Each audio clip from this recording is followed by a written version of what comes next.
এই বর্তমান সময়ে সবচেয়ে বেশি তালাক হওয়ার কারণ হচ্ছে অতিরিক্ত জেদ। বেশিরভাগ মেয়েরা প্রচুর পরিমাণ জেদি, ঘাড় এতটা তেরা, যা বলেছে তাই বলেছে, এর বাইরে সে যাবেই না। অ্যাটিটিউড, ঘমন্ড, ইগো, অ্যারোগেন্স, এই অহংকার, এই জেদ, এই হিংসা, এই ব্যক্তিত্ব পরায়ণতা, নিজের প্রতি নিজের প্রচুর পরিমাণে তার এত বেশি সেলফ রেসপেক্ট যে ইগোর ঠেলায় সে বাঁচে না। এই জেদ একটা সম্পর্ককে একদম বিচ্ছেদের গড়ায় নিয়ে পৌঁছে দেয়, ঠিক কিনা বলেন? কিছু কারণে মেয়েদের ডিভোর্স খুব বেশি হয়, কিছু কারণে মেয়েদেরকে একজন পুরুষ খুব দ্রুত ডিভোর্স দিয়ে দেয়। প্রত্যেকটা মেয়েকে বলতে চাই, যদি আপনি আপনার স্বামীর থেকে তালাক পেতে না চান, আপনি যদি ডিভোর্সি মেয়ে না হতে চান, আমার কথাগুলো মন দিয়ে শুনবেন। আমি জাস্ট কয়েকটা রিজন বলা ট্রাই করছি, বিকজ টাইম খুবই শর্ট আমার কাছে। আমি চেষ্টা করব এমন কিছু পয়েন্ট রিপ্রেজেন্ট করার জন্য যে পয়েন্টগুলো শুনলে একজন মেয়ে তার ভুল বুঝতে পারবে, একটি সংসার বেঁচে যাবে, একটি জান্নাতি পরিবার তৈরি হবে। বলেন সবাই ইনশাআল্লাহ। মাথায় রাখবেন, একজন পুরুষ তার বউকে খুব শখে তালাক দেয় না। পুরুষ কখনো তালাক দেওয়ার জন্য বিয়ে করে না। পুরুষ যখন বিয়ের পরে দেখে যে পার্সনটাকে আমি বিয়ে করেছিলাম, this person is not the same person, এই মানুষটা আসলে সেই মানুষ নয় যে মানুষটাকে আমি মন থেকে পছন্দ করে যুদ্ধ করে বিয়ে করেছিলাম।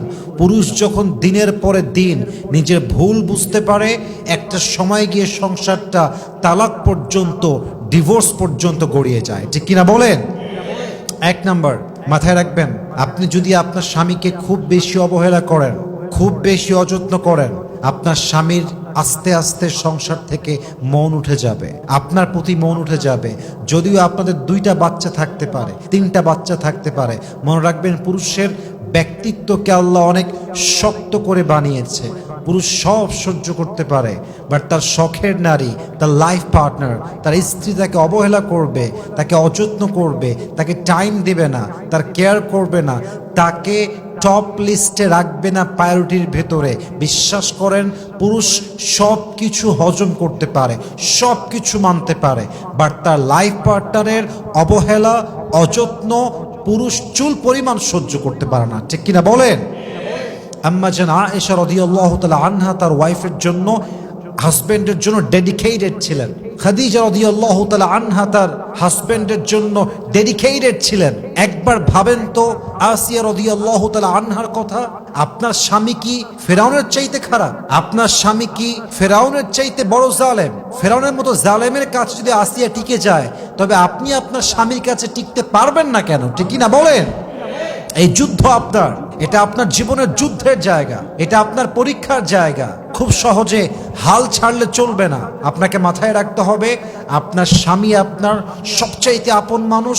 যদি আপনি বেশি অবহেলা করতে চান, আস্তে আস্তে এই সম্পর্ক বিচ্ছেদের দিকে গড়াবে, আস্তে আস্তে এই সম্পর্কটা তালাকের দিকে গড়াবে। অতএব যতদিন বেঁচে আছেন, যতদিন স্বামীর সঙ্গে আছেন, সর্বোচ্চ নিজের স্বামীকে যত্ন করার চেষ্টা করবেন। আল্লাহ প্রত্যেকটা মেয়েকে বোঝার তৌফিক দান করুক, সবাই আমিন। আর একটা অন্যায় আছে, দেখবেন কিছু মেয়ে আছে যেই মেয়েরা স্বামীর সঙ্গে অন্য পুরুষের কম্পেয়ার করে, এবং বড্ড বোকা মেয়ে হচ্ছে সেই মেয়ে যেই মেয়ে স্বামীর সামনে বসে পরপুরুষের প্রশংসা করে। এর মতো বোকা মেয়ে পৃথিবীতে সেকেন্ড আর কেউ হতে পারে না। Just think about yourself and let me think about myself. আপনি আপনাকে নিয়ে ভাবেন, আমি আমাকে নিয়ে ভাবি। উত্তর একটাই আসবে যে আমার ওয়াইফের মুখে অন্য কোনো পুরুষের প্রশংসা তো ইয়ার ইয়ে বহুত দূর কি বাত হ্যাঁ। আমার ওয়াইফের মুখে আমি কোনো পরপুরুষের নামটা পর্যন্ত ব্যক্তিত্ববান পুরুষ হিসেবে, ব্যক্তিত্ব সম্পন্ন পুরুষ হিসেবে সহ্যই করতে পারবো না, ঠিক কিনা বলেন? যেখানে পুরুষ পরপুরুষের নামই সহ্য করতে পারে না, সেখানে মেয়েরা কত বোকা স্বামীর সামনে বসে পরপুরুষের প্রশংসা করে, তার বডির প্রশংসা করে, তার ইনকামের প্রশংসা করে, ব্যবসার প্রশংসা করে, ব্যক্তিকেন্দ্রিক প্রশংসা করে, যা কোনোভাবেই ইজ নট অ্যাপ্রিসিয়েটেড। আপনার স্বামী একদিন সহ্য করবে, 2 দিন সহ্য করবে, 3 দিন যখন গিয়ে দেখবে যে এই মেয়ে তো খুবই লজ্জাহীন একটা মেয়ে, এ তো বেলাজা একটা মেয়ে, সারাদিন আমার সঙ্গে অন্য পুরুষের কম্পেয়ার করে, তখন দেখবেন আপনার স্বামীর আপনার প্রতি মন হারায় যাবে। আর যখন একবার মন উঠে যাবে, মাথায় রাখবেন পুরুষ মানুষের মন কিন্তু খুবই সেনসিটিভ। পুরুষ মানুষ যাকে একবার পছন্দ করে, দিল থেকে ভালো লেগে যায়, কসম খোদার পুরো দুনিয়া তার বিরুদ্ধে যাবে, তবুও পুরুষ তার হাতটা শক্ত করে ধরে রাখবে, মৃত্যু পর্যন্ত আগলায় রাখবে, ঠিক কিনা বলেন? আবার সে একই পুরুষ, তার মন যদি একবার উঠে যায়, আপনি যতই সুন্দরী হন, যতই শাড়ি পরেন, যতই মেকআপ করেন, even if you try your 100%, যতই চেষ্টা করেন, পুরুষের মন একবার উঠে গেলে পুরুষ আর কখনো চোখ তুলেও তাকাতে চায় না, ঠিক কিনা বলেন? অতএব আপনার স্বামীর মন উঠে যায়, এই কাজ স্বামীর সঙ্গে অন্য কেউ কম্পেয়ার করার মতো যে জঘন্য কাজ, এই কাজ করতে যাবেন না প্রিয় বোন। মেহেরবানি করে স্বামীর সামনে বলেন, you are the best husband, তুমি আমার জীবনে দেখা শ্রেষ্ঠ হাজব্যান্ড, তোমার মতো পুরুষ হয় না, তোমার মতো মানুষ হয় না, তোমাকে পেয়ে আমি ধন্য, তুমি আসার পর থেকে আমার জীবনটা পরিবর্তন হতে শুরু করেছে, তুমি আসার পর থেকে আল্লাহ তাআলা তোমাকে আমার জীবনে একটা বিশাল বড় রহমত করে পাঠিয়েছে, তোমাকে ছাড়া আমার জীবনটা শূন্য মনে হয়, আল্লাহ এবং তার রসুলের পরে আমি সবচেয়ে বেশি ভালোবাসি আমার স্বামীকে। এরকম কথা বলার দরকার আছে না নাই? অতএব স্বামীর সঙ্গে অন্য পুরুষকে কম্পেয়ার করবেন না। শেখেন খাদিজা রাদিয়াল্লাহু তাআলা আনহার থেকে শেখেন। প্রথম যেদিন ওহী নাজিল হলো, আল্লাহর রাসূল তার দেহের মধ্যে কাঁপুনি তৈরি হয়ে গেল, কাঁপতে শুরু করেছেন, মনে হচ্ছে অজ্ঞান হয়ে যাবেন, সেন্সলেস হয়ে যাবেন। বাসায় দৌড় দিয়ে আসছে, ডাক দিয়ে বলছে, ইয়া খাদিজা জাম্মিলুনি জাম্মিলুনি, আইনা খাদিজা, আমার বউ খাদিজা কোথায়? খাদিজা জাস্ট একটা ডাক শুনেছে, দৌড় দিয়ে এসেছে, এসে দেখছে স্বামী থর থর থর থর করে কাঁপছে, সঙ্গে সঙ্গে কম্বল নিয়ে এসে স্বামীকে জড়িয়ে ধরেছে। নবীজি ভয় পাচ্ছিলেন স্বামীকে কেমন করে মোটিভেট করতে হয়, স্বামীকে কেমন করে সাপোর্ট করতে হয়, স্বামী যে সবচেয়ে সেরা, এই ফিল কেমন করে দিতে হয় খাদিজা শিখিয়েছেন। সঙ্গে সঙ্গে বলছেন, ইয়া রাসূলুল্লাহ লা তাহজান, আপনি চিন্তা করবেন না, ক্ষতির চিন্তা কিসের? ওয়াল্লাহি লা ইউযিকাল্লাহু আবাদা, আল্লাহ আপনার কখনো চুল পরিমাণ কোনো ক্ষতি করবেন না, আপনি বিপদগ্রস্ত হবেন না। কেন হবেন না? You are the best, you are the best of the best, you are the boss of the all bosses, আপনি সেরার চেয়ে সেরা, আপনি সবার মাঝে সেরা। ইন্নাকা আল্লাহ তাসিলুর রহিম ওয়া তাহমিলুল কাল্লা ওয়া তাকসিবুল মাদুম ওয়া তুকরি যায়ফ ওয়া তুঈনু আলা নওয়াইবিল হক। হে আল্লাহর রাসূল, আপনি অসহায় মানুষকে সাহায্য করেন, যার কেউ নাই তার পাশে আপনি দাঁড়ান, যার ইনকাম করার কেউ নাই তাকে আপনি সাহায্যের হাত বাড়িয়ে দেন, আপনি মেহমানদের খেদমত করেন, আপনি প্রতিবেশীর হক আদায় করেন। আরে আমার জান তো সবচেয়ে সেরা, আমার স্বামী সবার সেরা। যেই স্বামী এত ভালো, যে স্বামীর মধ্যে এত গুণ, যে মানুষটা এত গুণে গুণান্বিত, আল্লাহ তার রহমত ছাড়া অন্য কিছু করতেই পারে না। সুবহানাল্লাহ পড়বেন না আপনারা? কত সুন্দর ফিলিংস দিয়েছেন, স্বামী যে বেস্ট সে ফিল দিয়েছেন। অতএব don't compare your husband with anyone, your husband is the best and your husband is your boss and he is the boss of all the bosses. আপনার হাজবেন্ড হচ্ছে সেরা এবং তার মতো পুরুষ আল্লাহর এই জমিনে সেকেন্ড আর কেউ হতে পারে না, ঠিক কিনা বলেন? You have to make him realize like that. You have to give him the feelings like that. আপনাকে সেই অনুভূতি আপনার হাজবেন্ডকে দিতে হবে। আল্লাহ প্রত্যেকটা বোনকে বোঝার তৌফিক দান করুক, পড়েন সবাই আমিন।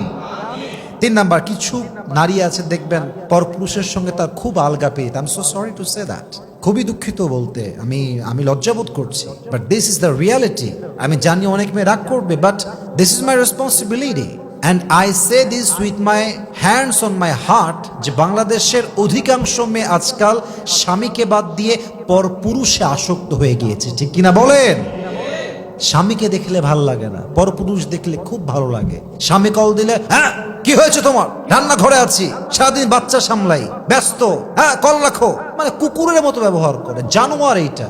স্বামীকে দেখলে মনে হবে ওটা ওর গোলাম, ওর কাছে সে পড়ে পড়ে খায়। বিশ্বাস করেন আমার কথা, এই মেয়েটাই পরপুরুষ কল দিলে, কেমন আছেন ভাইয়া, ভালো আছেন, ভুলে গেছেন ভাইয়া, কবে আসবেন আপনি, আপনাকে খাওয়াবো একদিন, আসেন না, বেড়ায় যান। স্বামীর সঙ্গে ডাইনি হয়ে যায়। আর পরপুরুষ দেখলেই একদম মনে হচ্ছে যে স্বর্গ থেকে নেমে আসছে পুরুষটা তার জন্য। এটা উপরে ফিটফাট, ভেতরে সদরঘাট। মাথায় রাখবেন, যেই নারী তার স্বামীর কাছে যত্নশীল নারী হতে পারে নাই, যেই নারী তার স্বামীর কাছে আদর্শবান নারী হতে পারে নাই, সে যতই তাহাজ্জুদ গুজার হোক, যতই পর্দাশীল হোক, তার এই পর্দা দিয়ে, তার রোজা দিয়ে, তার জাকাত দিয়ে, তার হজ দিয়ে কোনো কাজ হবে না যদি সে তার স্বামীর সঙ্গে খারাপ ব্যবহার করে পরপুরুষ সঙ্গে পরকীয়া জড়িয়ে যায়। ঠিক কিনা বলেন? আজকে অনেক প্রবাসীর বউরা পরকীয়ায় জড়িয়ে আছে। স্বামী টাকা পাঠায় বিদেশ থেকে, মাথার ঘাম পায়ে ফেলে, রক্ত পানি করে। আপনি যে লেভেলে ইনকাম করেন, যে কষ্টে ইনকাম করেন, তার চাইতে 80 ভাগ কষ্ট বেশি করে আমার প্রবাসীর ভাইয়েরা। কড়া রোদ, মাথার মগজ টকবক করে ফুটে, এ রোদের মধ্যে, তাপের মধ্যে পরিশ্রম করে, রক্ত পানি করে টাকা পাঠায়, আর সেই টাকা দিয়ে বউ পরপুরুষ সঙ্গে পরকীয়া করে বেড়ায়। ঠিক কিনা বলেন? ইভেন অনেক বউ তো এরকম আছে, আমাকে বলতে হবে, আমার আমার আমার আমার করার কিছু নেই। অনেক বউ প্রবাসীর টাকা নিয়ে, টাকা জমিয়ে, সেই টাকা নিয়ে তার প্রেমিকের সঙ্গে বাড়ি ছেড়ে পালিয়ে চলে যায়। ঠিক কিনা বলেন? আমি আসিফ একটা কথা পাথর খোদাই করে লিখে দিতে পারবো, যেই মেয়ে তার স্বামীকে ঠকিয়ে পরপুরুষের সঙ্গে ভেগে যাবে, পালিয়ে যাবে, স্বামী তালাক দেওয়া ছাড়া অন্য পুরুষকে বিয়ে করবে, ওয়াল্লাহি বিল্লাহি তাল্লাহি, আল্লাহর কসম, একবার, দুইবার, তিনবার, এই মেয়ে কখনো তার বিবাহিত জীবনে সুখের ধন্তের শখ খুঁজে পাবে না। ঠিক কিনা বলেন? আপনি বেঈমানি করবেন, গাদ্দারি করবেন, and you will be the most happy person in the world? No, no, no. আল্লাহর নেচারটা এত সহজ নয়, আল্লাহর সিস্টেমটা এত সস্তা নয়। পৃথিবীতে কাউকে ঠকিয়ে আজ অব্দি কেউ সুখী হতে পারে নাই, কারো মন ভেঙে আজ অব্দি কেউ বিজয়ী হতে পারে নাই। ঠিক কিনা বলেন? So please don't cheat your husband. আপনার স্বামী যখন দেখবে আপনি কোনো পরপুরুষে আসক্ত, বিশ্বাস করেন তালাক হবে, তালাক হবে, বিচ্ছেদ হবে, এটা হয়ে যাবে।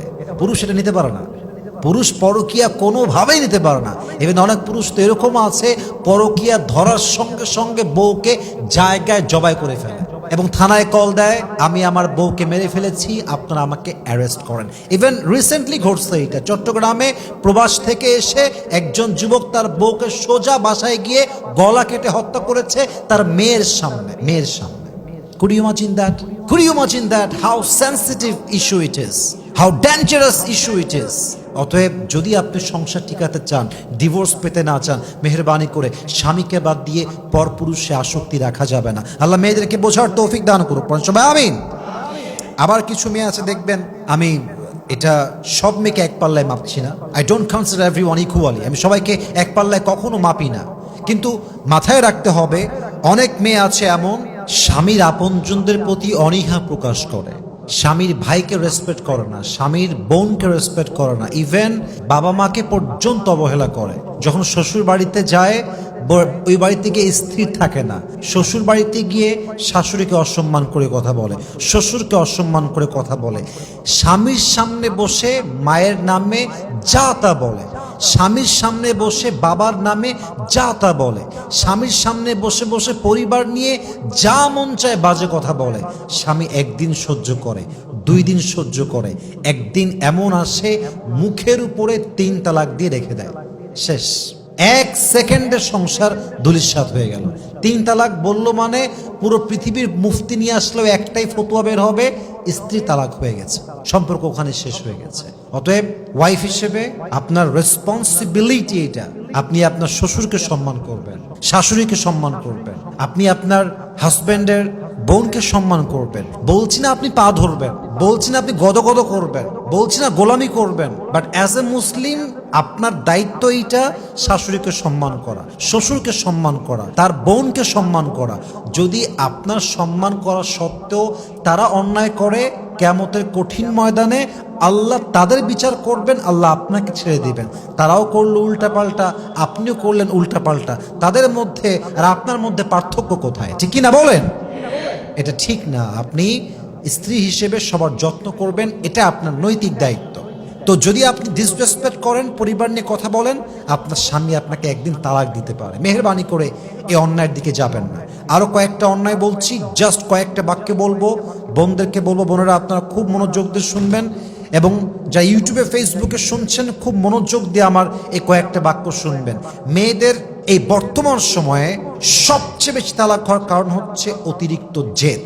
বেশিরভাগ মেয়েরা প্রচুর পরিমাণ জেদি, ঘাড় এতটা তেরা, যা বলেছে তাই বলেছে, এর বাইরে সে যাবেই না। অ্যাটিটিউড, ঘমন্ড, ইগো, অ্যারোগেন্স, এই অহংকার, এই জেদ, এই হিংসা, এই ব্যক্তিত্ব পরায়ণতা, নিজের প্রতি নিজের প্রচুর পরিমাণে তার এত বেশি সেলফ রেসপেক্ট যে ইগোর ঠেলায় সে বাঁচে না।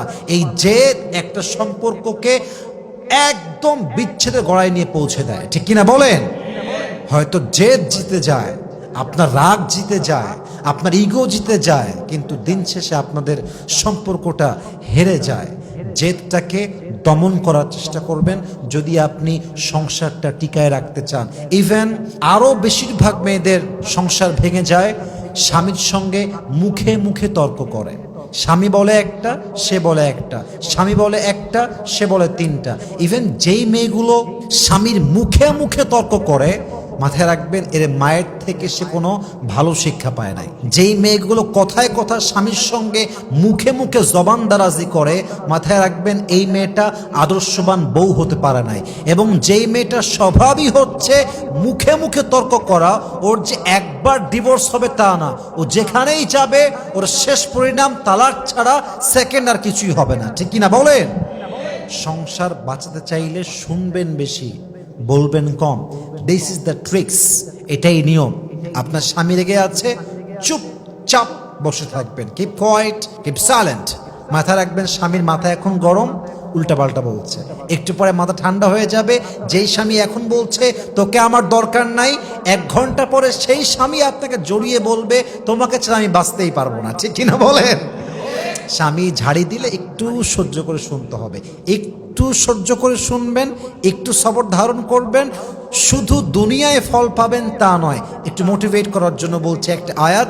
আল্লাহ তাআলা বলেছেন, ইন্নামা ইউওয়াফাস সাবিরুনা আজরাহুম বিগাইরি হিসাব, those who observe patient they will be given their reward without measure। কিয়ামতের কঠিন দিনে আল্লাহ তাআলা ধৈর্যশীল বান্দা বান্দিকে বিনা হিসেবে জান্নাত দিবে। সুবহানাল্লাহ পড়েন সবাই।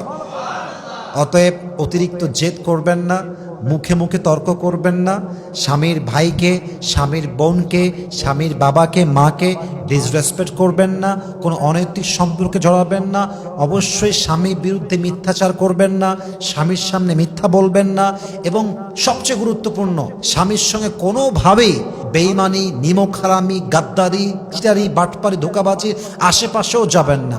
আপনি অনেস্ট থাকবেন, আপনি লয়াল থাকবেন। এরপরে যত জুলুম হবে আপনার উপরে, একটার বিচার আপনার হবে না, প্রত্যেকটার বিচার তার হবে যে জুলুম করেছে। অতএব আল্লাহর কাছে মাজলুমের দাম আছে, জালেমের দাম নেই।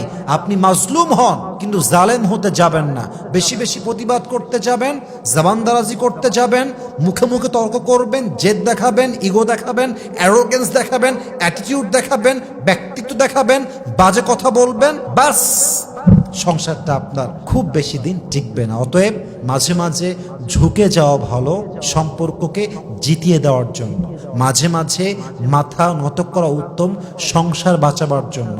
আমার সরি বলায়, আমার নত হওয়ায়, আমার রাগ হজম করায় যদি আমার সংসার টিকে যায়, আমার জান্নাতি পরিবার টিকে যায়, আমার বাচ্চা খুশি থাকে, আমার হাজবেন্ড খুশি থাকে, আমার সংসার টিকে থাকে, সরি আমি একবার নয় কয়েক হাজার বার বলতে রাজি আছি, ঠিক কিনা বলেন? তবে একতরফা সরি বললেও শুধু হবে না, স্বামীরও সাপোর্টিভ হ্যান্ড থাকতে হবে। যাই হোক, আমি কিছু বলার ট্রাই করেছি। আমি যে পয়েন্টগুলো বললাম, আল্লাহ প্রত্যেকটা নারীকে এই সমস্ত অন্যায় থেকে, বাজে কাজ থেকে, অভ্যেস থেকে বেঁচে চলার তৌফিক দান করুক। আমরা সকলেই জবান খুলে দিল খুলে পড়ছি আমিন।